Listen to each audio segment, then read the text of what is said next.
Hay momentos en que la vida no cambia de golpe. No hay un evento que lo reorganice todo. No hay una revelación que llegue con ruido. El cambio ocurre antes, de manera mucho más silenciosa. Ocurre en el interior, en los movimientos casi imperceptibles que la psique realiza, cuando algo en ti ha crecido más de lo que puede seguir conteniendo la forma en que estabas viviendo. Jung dedicó décadas a observar esos movimientos, no los grandes colapsos ni las crisis visibles, sino los gestos pequeños y profundos que indican que algo en la psique está reconfigurándose, que la mujer que eras está siendo reemplazada, lentamente y sin anuncio, por algo más cercano a lo que realmente eres. En este video quiero hablar de 10 de esos movimientos, no como pasos que debes seguir ni como logros que alcanzar, como reconocimientos. Señales de que el proceso ya está ocurriendo en ti, aunque todavía no hayas encontrado las palabras para nombrarlo. Antes de entrar en cada uno, quiero decir algo sobre la naturaleza de este proceso que me parece fundamental.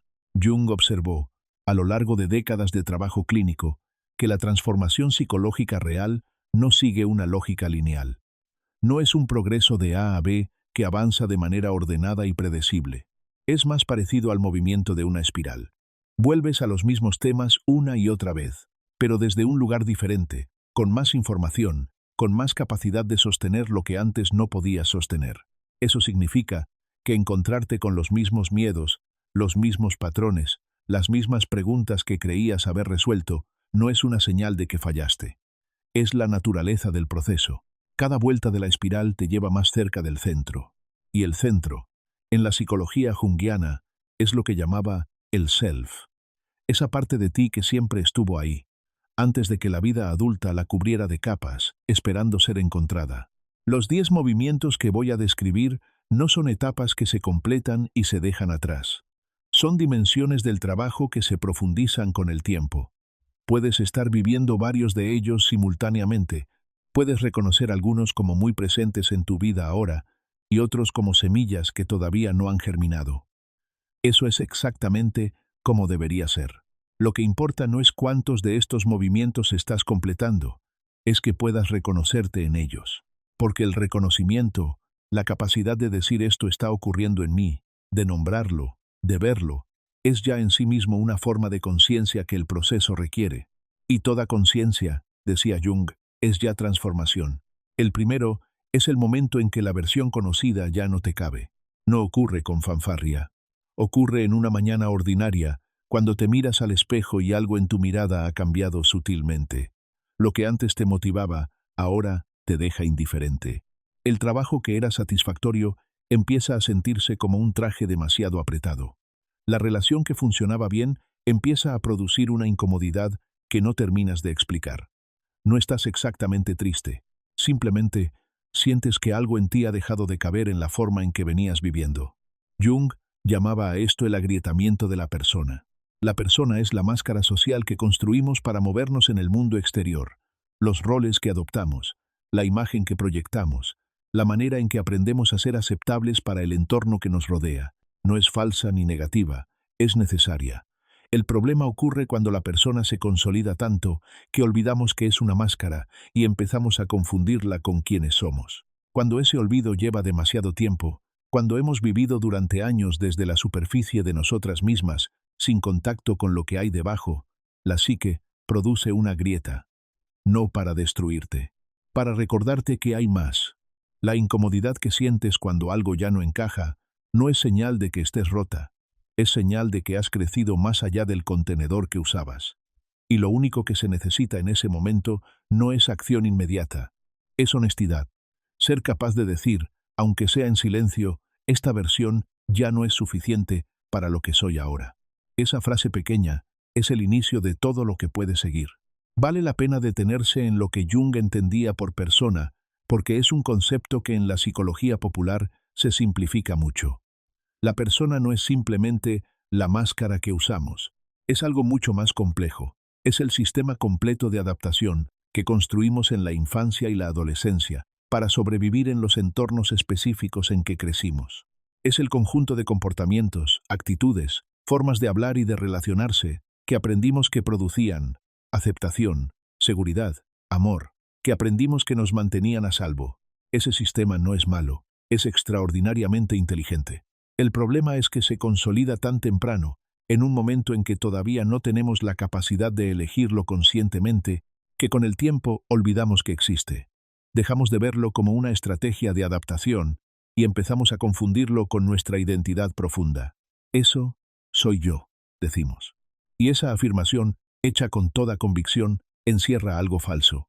Que lo que construiste para sobrevivir en el entorno de origen es lo mismo que eres en tu naturaleza más genuina. Cuando la grieta ocurre, cuando la incomodidad de seguir siendo quien fuiste empieza a ser mayor que la incomodidad de soltar esa forma, algo en la psique se mueve, no de manera ordenada ni cómoda. El agrietamiento de la persona suele sentirse como desorientación, como pérdida de identidad, como no saber ya con certeza quién eres si no eres esto que siempre fuiste. Y Jung consideraba eso no un síntoma de crisis, sino el síntoma de un proceso saludable, el alma reclamando espacio para algo más verdadero. El segundo movimiento es la energía que se retira sola. Hay algo que ocurre antes de que tomemos decisiones conscientes sobre cambiar nuestra vida. La energía se mueve primero. Empieza a retirarse de los lugares que el alma ya ha dejado atrás, aunque la mente todavía no se haya atrevido a reconocerlo. Jung usaba el término libido para hablar de este movimiento, no solo en el sentido sexual, sino en el sentido amplio. La energía vital, la capacidad de implicarse, de estar presente de verdad en algo. Y observó que esa energía no puede ser forzada. Cuando un camino ya no pertenece a alguien, la libido se retira de él de manera natural, silenciosamente, sin declaraciones. Lo notas porque las conversaciones que antes te nutrían empiezan a sentirse planas. La actividad que hacías con gusto se convierte en algo que terminas por obligación. La persona cuya compañía disfrutabas te deja ahora un cansancio que no terminas de justificar. No es que esas cosas se hayan vuelto malas, es que tú has cambiado, y donde antes había resonancia, ahora hay distancia. Esto puede asustar porque parece pérdida, y en cierto sentido lo es. Estás perdiendo la energía de algo que ya no alimenta quien estás siendo. Pero Jung veía en ese retiro algo muy diferente a una pérdida. La energía no desaparece, se acumula, esperando encontrar una nueva forma de invertirse, un nuevo territorio, que esté más alineado con lo que eres ahora. No te fuerces a sostener con esfuerzo lo que tu alma ya ha soltado. La energía que se retira sabe hacia dónde va. Confía en ese movimiento, aunque todavía no veas a dónde te lleva. Hay algo importante que distinguir aquí. El retiro de energía que pertenece a la individuación no se parece a la depresión, aunque a veces pueda confundirse con ella. La depresión produce un retiro generalizado, de todo, de todos, del propio deseo de estar presente en el mundo. El retiro que pertenece al crecimiento es selectivo, se aleja de ciertos lugares específicos, mientras que, en otros, en los que todavía tienen resonancia genuina, la energía permanece o incluso se intensifica. Si notas que algo en particular se está vaciando de sentido, pero otras áreas de tu vida siguen vivas, si hay proyectos o vínculos o actividades que todavía te enciendes al pensar en ellos, eso es información útil.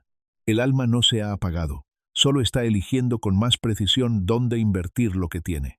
Y esa precisión, aunque al principio pueda doler porque implica soltar, es en realidad una señal de mayor claridad interior.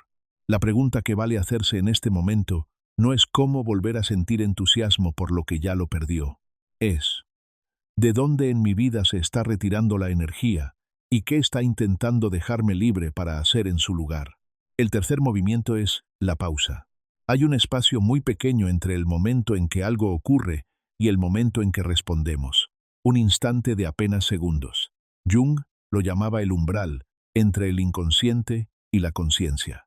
Y lo que ocurre en ese umbral determina, más que cualquier otra cosa, si estás viviendo desde el presente o desde el pasado. La mayor parte del dolor que producimos y recibimos en las relaciones no viene de intenciones maliciosas. Viene de reacciones automáticas, de respuestas que se han grabado tan profundamente en el sistema nervioso que se activan antes de que la mente consciente tenga tiempo de intervenir. La ira que surge cuando alguien dice cierta frase, la defensa que se levanta ante cierto tono, el silencio que aparece como respuesta a cierta mirada. Esas reacciones no son tú. Son los patrones que aprendiste en otro momento de tu historia para sobrevivir en circunstancias que ya no existen. Y siguen operando porque nunca se les ha dado el espacio para ser revisadas. La pausa es ese espacio. 3, 4, 5 segundos de no responder todavía, de observar lo que está ocurriendo en el interior antes de traducirlo en palabras o en actos. No para bloquear la emoción, sino para no ser arrastrada por ella antes de entenderla. En esa pausa ocurre algo significativo. Puedes comenzar a distinguir: ¿esto que siento pertenece a lo que está ocurriendo ahora, o estoy reviviendo algo que ocurrió hace tiempo, en otro contexto, con otra persona? Esa distinción, que parece pequeña, es una de las más transformadoras que existen, porque cuando puedes verla, dejas de responder al presente desde el pasado, y eso cambia la calidad de cada interacción, de cada relación, de cada decisión. No se trata de controlar las emociones, se trata de no ser controlada por ellas. La pausa tiene también una dimensión relacional que vale la pena nombrar. En las relaciones que más importan, las que tienen más historia y más carga emocional, las reacciones automáticas son especialmente intensas, precisamente porque el vínculo es más profundo. Y esas reacciones automáticas, si no se interrumpen, tienen el efecto de hacer que la misma conversación se repita una y otra vez de maneras ligeramente distintas, pero con el mismo resultado. Nadie es escuchado de verdad. Nadie llega a lo que está intentando decir, y ambas personas quedan más alejadas que antes. La pausa no resuelve la conversación difícil, pero la hace posible. Crea el espacio mínimo necesario para que entre la conciencia antes de que entre la reacción. Y en ese espacio, aunque sea pequeño, está la diferencia entre repetir el patrón y salir de él. Jung decía que la libertad no es la ausencia de impulsos, sino la capacidad de elegir cómo responderles. La pausa es el ejercicio más concreto y más accesible de esa libertad. El cuarto movimiento es el silencio que recuperas cuando reduces el ruido. Vivimos en una época que ofrece estimulación constante e inmediata. Hay algo disponible en cada momento para llenar cualquier espacio que podría volverse silencio. Y esa disponibilidad tiene un costo que no siempre se ve claramente. Nos aleja de nuestra propia voz interior. La neurociencia habla de esto en términos de umbrales de dopamina.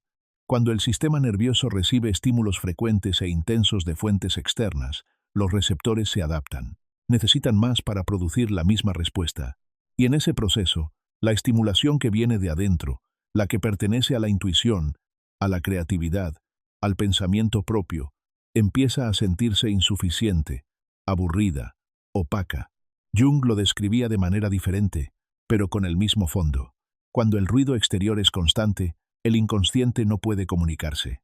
Sus mensajes llegan en voz baja, en imágenes, en sensaciones sutiles que requieren quietud para ser percibidas.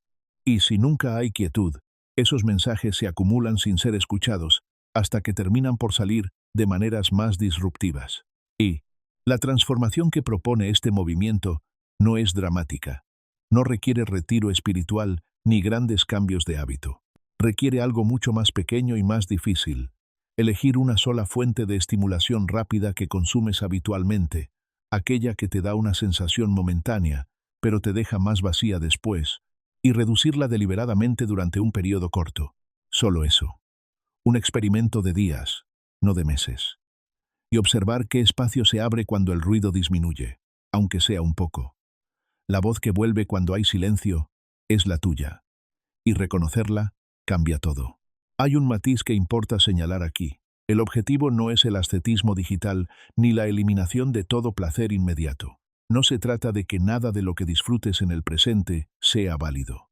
Se trata de la diferencia entre el consumo que te lleva a algo, que produce estado, que conecta, que nutre, y el consumo, que es simplemente el gesto automático de llenar un espacio vacío antes de que el silencio tenga tiempo de instalarse.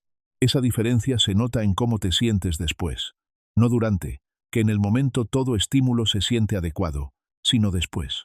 Si lo que consumiste te dejó más presente, más viva, más tú, eso era nutrición. Si te dejó con una sensación vaga de vacío o de tiempo gastado, eso era ruido. Identificar esa diferencia para una misma, sin juzgarse, solo observando con curiosidad, es el trabajo de este movimiento, y no requiere fuerza de voluntad. Requiere atención.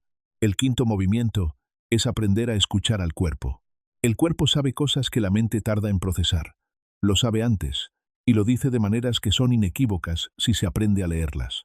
La contracción en el estómago cuando una situación no es correcta para ti aunque la mente todavía la esté justificando. La ligereza en el pecho que aparece cuando algo resuena de verdad. La fatiga, que no responde al descanso, porque no viene del cuerpo físico, sino de estar viviendo en un lugar que el alma ya ha dejado. Jung llamaba a esto inteligencia somática, la sabiduría que existe en el cuerpo antes del lenguaje, antes del razonamiento, antes de todos los sistemas de justificación que la mente construye para explicar por qué las cosas son como son, es la capa más antigua de la psique, la que aprendió a leer el mundo antes de que hubiera palabras para nombrarlo. El problema es que la cultura contemporánea ha entrenado a desestimar esa inteligencia, a tratar los mensajes del cuerpo como síntomas que medicinar o como incomodidades que superar. Y en ese proceso de desestimación se pierde uno de los sistemas de orientación más precisos que existen. Este movimiento consiste en reaprender a escuchar, no en busca de diagnósticos ni de grandes revelaciones, en la escucha pequeña y cotidiana. Antes de decir que sí a algo, notar cómo responde el cuerpo. Antes de tomar una decisión, observar si hay contracción o expansión. Antes de quedarte en un lugar, percibir si tu presencia allí tiene el peso de lo que se fuerza o la ligereza de lo que corresponde. El cuerpo no miente, solo necesita ser escuchado.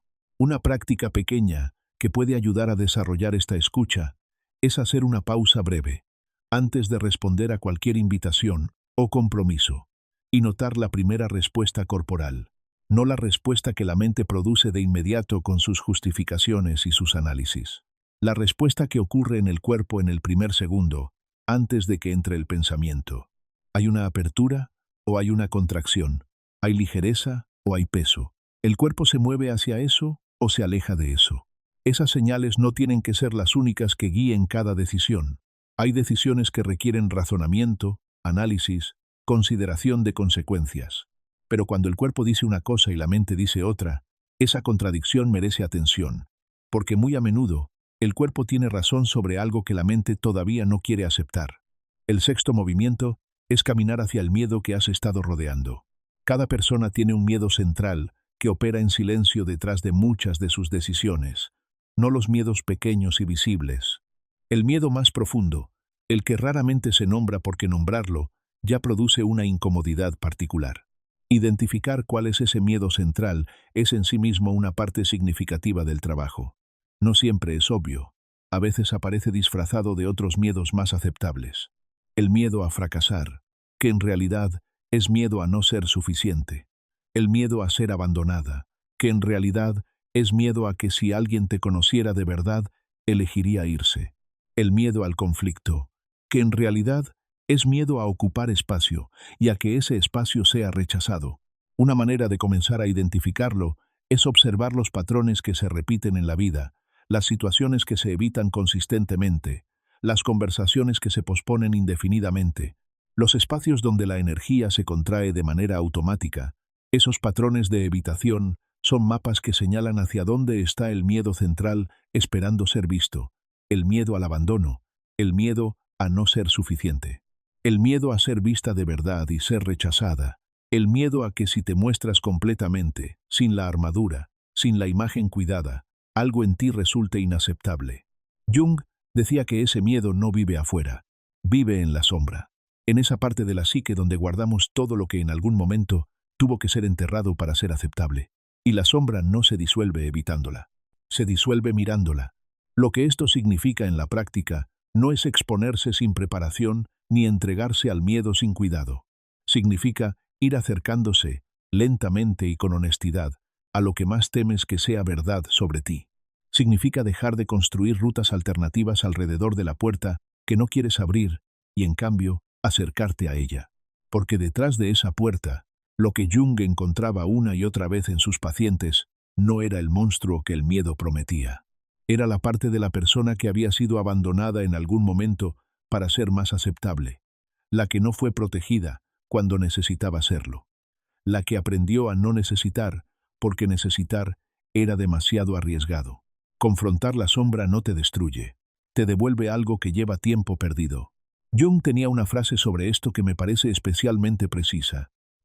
Confrontar a una persona con su sombra es mostrarle su propia luz.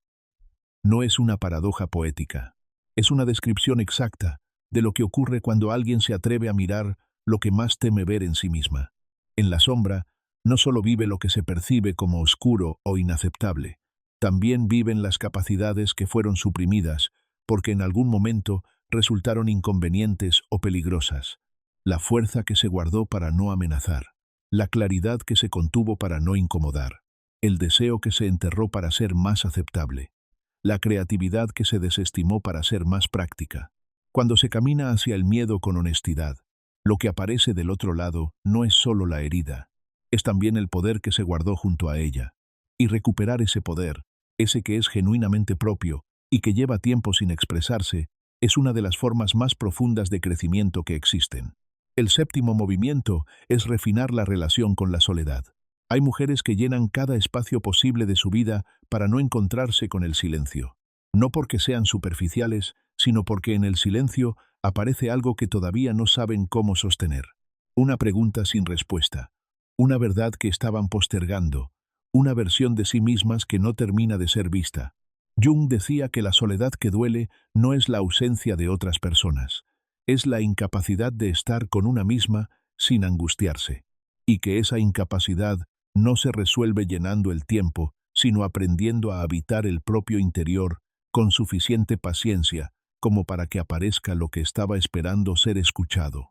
La soledad bien habitada no es vacío, es territorio, es el espacio donde la voz del self, el centro más profundo de la psique, puede hacerse audible sin las interferencias de la vida en superficie. En ese espacio ocurren cosas que no ocurren en ningún otro lugar. Se clarifica lo que realmente se quiere. Se distingue la voz propia de las voces heredadas. Se percibe, con una precisión que el ruido cotidiano no permite, qué está terminando y qué está comenzando. La soledad no es un estado que se sufre, es una práctica. Y como toda práctica, se vuelve más rica con el tiempo y con la disposición a permanecer en ella sin escapar. Jung asociaba la capacidad de habitar la soledad con lo que llamaba la función del self. El self, en su psicología, es el centro más profundo de la psique, la instancia que integra todos los opuestos, lo consciente y lo inconsciente, lo luz y lo sombra, lo personal y lo colectivo. Y la conexión con el self, decía Jung, requiere silencio. No el silencio del vacío, sino el de la atención dirigida hacia adentro. Hay mujeres que descubren en la soledad cosas que les cambian la dirección, no porque la soledad les revele verdades que antes no existían, sino porque en el silencio se pueden escuchar verdades que existían desde hace tiempo, pero que el ruido de la vida en sociedad mantenía inaudibles. La claridad no llega de afuera. Estaba ahí. La soledad simplemente crea las condiciones para que se haga perceptible. Si la soledad todavía produce incomodidad, ese es exactamente el lugar donde empieza el trabajo. No hay que eliminar la incomodidad. Hay que sentarse con ella el tiempo suficiente para que cuente lo que tiene que decir. El octavo movimiento es soltar la resistencia. Hay una diferencia fundamental entre aceptar y rendirse. Rendirse es dejar de importarle. Aceptar es dejar de gastar energía en luchar contra lo que es. Y esa distinción, que parece sutil, produce efectos muy diferentes en la psique. Jung observó que gran parte del sufrimiento psicológico no viene de las circunstancias en sí mismas, sino de la guerra interior que se libra contra ellas, de la energía que se gasta en resistir lo que es, en insistir en que debería ser diferente, en mantener la tensión entre la realidad y el ideal que la mente construyó de cómo deberían ser las cosas. Esa resistencia agota, no produce cambio, solo produce la sensación de estar atrapada en un lugar del que no puedes salir, repitiendo los mismos movimientos contra los mismos muros. Soltar la resistencia no significa que dejes de querer cambios. Significa que llegas a esos cambios desde la claridad de quien puede ver con precisión lo que hay, en lugar de desde la distorsión de quien está demasiado ocupada, luchando para ver nada. La paradoja que Jung documentó es que cuando se suelta la resistencia, el movimiento se vuelve posible. El sistema nervioso se calma. La corteza prefrontal, la parte del cerebro que toma decisiones claras, recupera su función. Y desde ese estado de mayor calma, la acción que surge es más efectiva que toda la que produjimos desde la tensión. No se trata de rendirse ante lo que duele, se trata de dejar de pelear con lo que es para poder ver qué sigue. Hay una distinción que vale mencionar porque a veces genera confusión. Soltar la resistencia no es lo mismo que aceptar que algo que está mal está bien. No es una invitación a normalizar lo que requiere cambio. Es una práctica para el interior, no para las circunstancias externas. Lo que se suelta es la guerra interna, la tensión constante de la mente que insiste en que las cosas deberían ser diferentes de lo que son en este momento. La energía que se gasta en ese conflicto, en ese repetido choque contra la realidad tal como está, no produce el cambio que busca, solo produce agotamiento. Y ese agotamiento es el que impide que la energía necesaria para el cambio real esté disponible. Cuando la resistencia cede, no desaparece el deseo de que las cosas sean diferentes. Desaparece la tensión improductiva que consume energía sin moverla hacia ningún lado. Y con esa energía liberada, el movimiento genuino se vuelve posible. El noveno movimiento es aprender a reconocer la sincronicidad. Jung acuñó este término para nombrar algo que observó en décadas de trabajo clínico, la aparición de coincidencias significativas, que no tienen explicación causal, pero que llevan una resonancia interior que no puede ignorarse. El libro que llega a las manos el día que se necesita. La conversación casual que toca exactamente lo que se estaba procesando en silencio. La oportunidad que aparece justo después de que se cierra una puerta. No como magia, sino como diálogo. Como el lenguaje con que la vida responde cuando uno está lo suficientemente quieto como para escuchar. La sincronicidad no aumenta ni disminuye. Lo que cambia es la capacidad de percibirla. Y esa capacidad se desarrolla en proporción directa al trabajo interior que se ha hecho. A medida que el ruido disminuye, a medida que la atención se vuelve más afinada, a medida que el cuerpo y la intuición son escuchados en lugar de ignorados, las coincidencias significativas se vuelven más visibles, no porque sean más frecuentes, sino porque los ojos que las miran se han abierto de una manera diferente. Jung creía que la sincronicidad es la manera en que el inconsciente colectivo, esa dimensión de la psique que va más allá de la historia personal, se comunica con la conciencia individual, y que aprender a percibir esas señales no es superstición, sino una forma de inteligencia que las culturas antiguas cultivaban y que la modernidad ha olvidado casi por completo. Cuando algo llama tu atención de manera inesperada, cuando una coincidencia produce en ti una resonancia particular que no terminas de explicar racionalmente, en lugar de descartarla, guárdala, anótala. Pregúntate, ¿qué tiene que decirte? Esa pregunta a veces produce respuestas que ningún análisis directo hubiera encontrado. Una manera de cultivar esta sensibilidad es llevar un registro, aunque sea informal, de las coincidencias que producen resonancia, no para construir un sistema de creencias sobre ellas, para desarrollar el hábito de no descartarlas inmediatamente, para dejar que estén presentes el tiempo suficiente como para ver si tienen algo que comunicar. Jung no proponía que tomemos todas las coincidencias como señales inequívocas de nada. Proponía que las tratemos como material para la reflexión, de la misma manera que tratamos los sueños, no como mandatos, sino como lenguaje, como mensajes que no provienen del pensamiento racional y que por tanto requieren un tipo diferente de escucha para ser comprendidos. Esa escucha es precisamente la que se afina con el trabajo de todos los movimientos anteriores. Cada vez que se ha hecho silencio, cada vez que se ha soltado la resistencia, cada vez que se ha prestado atención al cuerpo, la capacidad de percibir sincronicidades se vuelve más disponible, no porque el mundo cambie, porque la atención que la percibe se ha afinado. El 10º movimiento es la honestidad interior. Este es el más silencioso de todos, y quizás el más transformador. Es la práctica de decirte la verdad, no la verdad que queda bien, no la que resulta más cómoda de sostener, no la que te permite seguir haciendo lo que has estado haciendo, la verdad que incomoda un poco al encontrarse. Jung decía que hasta que lo inconsciente no se hace consciente, dirige la vida, y lo llamamos destino. Y gran parte de lo que permanece inconsciente en la vida de una mujer no son misterios oscuros e inaccesibles. Son cosas que en algún nivel ya sabe, pero que ha decidido no saber del todo, que ha postergado mirar porque mirarlas implicaría movimiento. La relación que ya no alimenta pero que sostiene porque el cambio da miedo. El trabajo que agota, pero del que no se sale, porque la seguridad pesa más que la vitalidad. El papel que se cumple para otros, y que ha dejado de ser genuino, pero que se sigue representando porque decepcionarlo sería difícil. Esas verdades postergadas no desaparecen. Se quedan en el cuerpo como tensión, en el carácter como irritabilidad sin razón aparente, en los sueños como imágenes que insisten en volver. Hay una curiosa economía en esto. El esfuerzo que cuesta mantener una verdad sin nombrar, el trabajo que realiza la psique para mantenerla en el territorio del casi saber, lejos de la conciencia plena, es significativamente mayor que el costo de nombrarla, como si la energía necesaria para sostener el no saber fuera más cara que la necesaria para sostener el saber y trabajar con ello. Esto explica por qué muchas mujeres describen un alivio, a veces mezclado con miedo, cuando finalmente se permiten decir una verdad que llevaban tiempo evitando. No porque la situación haya cambiado todavía, porque la energía que antes se gastaba en mantener la evitación, ahora está disponible para otra cosa, para el movimiento, para la claridad, para el siguiente paso que antes no podían ver porque toda la atención estaba ocupada en no mirar.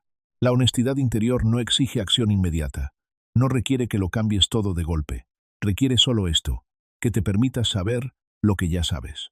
Hay una diferencia importante entre la honestidad interior y la autocrítica. La autocrítica se dirige hacia la persona, hacia lo que eres o lo que no eres. La honestidad interior se dirige hacia las circunstancias, hacia las situaciones, hacia las elecciones que están presentes en tu vida. Una dice, eres insuficiente. La otra dice, esto no está alineado con lo que necesitas. Una produce vergüenza, la otra produce información. La información que produce la honestidad interior no siempre es cómoda, pero es útil. Es el material del que están hechos los cambios reales, los que no vienen de una crisis que te fuerza a moverla, sino de una claridad que te invita a hacerlo. Y hay algo más en este movimiento que va más allá de los contextos de la vida externa. La honestidad interior más profunda no es solo sobre las circunstancias, es sobre quién eres, sobre qué valoras genuinamente, separado de lo que aprendiste que debías valorar, sobre qué te produce resonancia de verdad, no solo lo que se supone que debería producírtela, sobre qué partes de ti todavía están sin expresarse, sin haber encontrado el espacio para ser lo que son, que les des palabras, aunque sea en silencio, a las cosas que has estado manteniendo en la penumbra del casi saber. Porque el momento en que una verdad se nombra, aunque sea solo para una misma, cambia su naturaleza. Deja de ser una presión difusa, que no termina de tener forma, y se convierte en algo que puede ser visto, sostenido, trabajado. Algo con lo que se puede tener una relación consciente, en lugar de ser manejada por ello desde abajo. Estos 10 movimientos no son una lista de tareas. No tienen un orden obligatorio ni una duración determinada. Son señales, indicadores de que el proceso de individuación está ocurriendo en ti, de que algo en tu interior está creciendo hacia una forma más verdadera. No todos ocurrirán al mismo tiempo. Algunos ya los reconocerás como presentes, otros quizás los veas solo como posibilidad todavía lejana. Eso está bien.